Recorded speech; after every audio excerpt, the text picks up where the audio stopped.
மலேசியாவில் influenza like illnesses எனப்படும் influenza போன்ற நோய்களுக்கான ஆலோசனை விகிதம் கடந்த வாரத்தில் 10.56 விழுக்காடாக உயர்ந்துள்ள போதிலும் நிலைமை தொடர்ந்து கட்டுப்பாட்டில் இருப்பதாக சுகாதார அமைச்சு அறிவித்துள்ளது.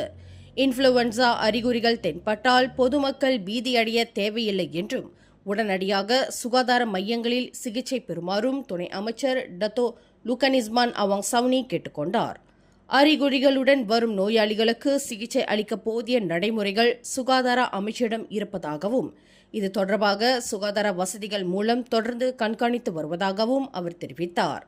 மேலும் இன்ஃப்ளூவன்சாவால் ஏற்பட்டதாக கூறப்படும் மரணங்கள் குறித்து மாநில அளவில் மரண மறு ஆய்வு குழுக்கள் ஆய்வு செய்வதாகவும் பெரும்பாலும் இவை பிற உடல்நல பிரச்சினைகள் உள்ளவர்களையே பாதிக்கின்றன என்றும் அவர் விளக்கினார். மேலும் செய்திகளை தெரிந்து கொள்ள கீழே இருக்கும் பெல் பட்டனை அழுத்துங்கள். உங்கள் மகிழ்ச்சியை வெளிப்படுத்த லைக் மற்றும் ஷேர் செய்யுங்கள்.